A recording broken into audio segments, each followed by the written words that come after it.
Good morning.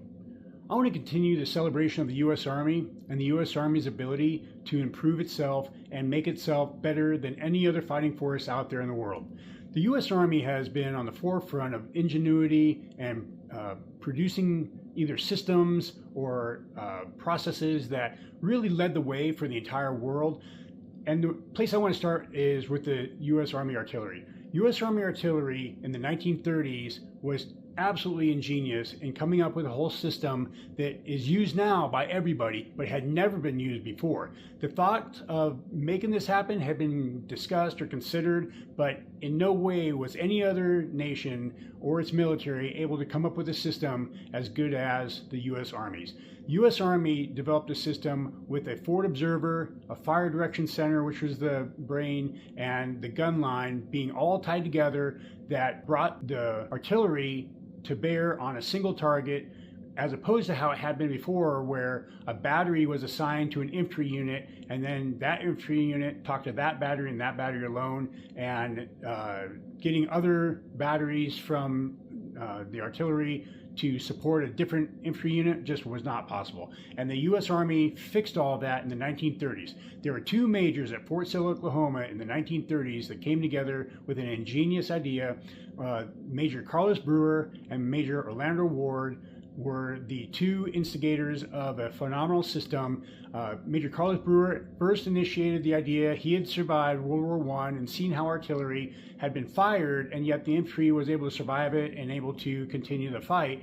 And then Major Carlos Ward came in behind him and basically finalized the details to create the system that is so effective and used by everybody today. But this, you have to understand, this was never used before by anybody, and the U.S. Army brought it in to create something that we call time on target, or TOT, mission that the artillery is able to bring all the guns of an entire corps, if need be, into a single target area. So this is a phenomenal story, and it's told on a couple different channels over on YouTube.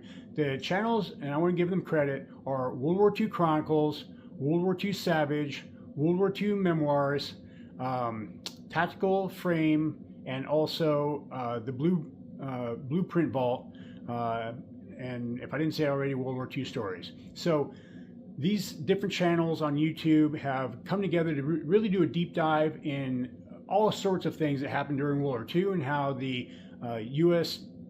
Military was able to defeat Axis powers during World War II. They have other branches involved in there too, but I'm focusing of course on the U.S. Army and its ability to really be ingenious in its capability. I mean, a lot of things were being developed. Things that are normal now were just first being developed and coming out in the battle space during World War II. So some things such as FM radio, that was brand new back then, and the idea to have a radio that could talk to aircraft, that was brand new back then. So they put radios in tanks that could talk to aircraft, which gave them the capacity or capability to talk on UHF to the aircraft, and then also talk on FM to other tanks and to the infantry. So this tied everybody together. No other army had stuff like that. And when it comes to the artillery, nobody had the forward observer, the fire direction center, and the gun line tied together, with the fire direction center being the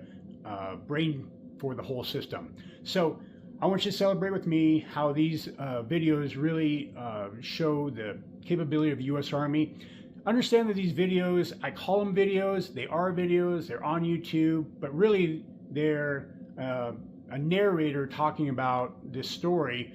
The video is really just a bunch of still photos that are rotated through. Occasionally there's a little bit of a video, but mostly it's just still photos from that era that are being shown during the video. So these videos are pretty convenient to listen to if you're doing some sort of like monotonous tasks such as washing dishes, or if you're working outside in the yard. You can listen to these things the same as you would with the music or something like that, or if you're driving around. But these videos really allow you to hear the story and let you listen. You don't have to watch the video. You can just listen to it and get the picture, and maybe it's even better because a lot of times the pictures on the video aren't associated to what the story is actually talking about. So please enjoy this video, or these videos that are being produced by these different channels. And what I'm going to do is post 2 now, and then later there's going to be 2 more that are going to identify and highlight how a lot of different systems came together at one time. So find these down in the comments, where they will be linked to the videos over on YouTube from those different channels, and enjoy those videos. You'll really appreciate the information, and if you're a history buff like I am, you'll appreciate the development. And as I continue to go forward, I'm going to continue to post their videos so that both also mainly to get them traction and also to get people involved in the history of World War II. So thank you for your time, and I look forward to maybe hearing in the comments how you like the videos. Talk to you later.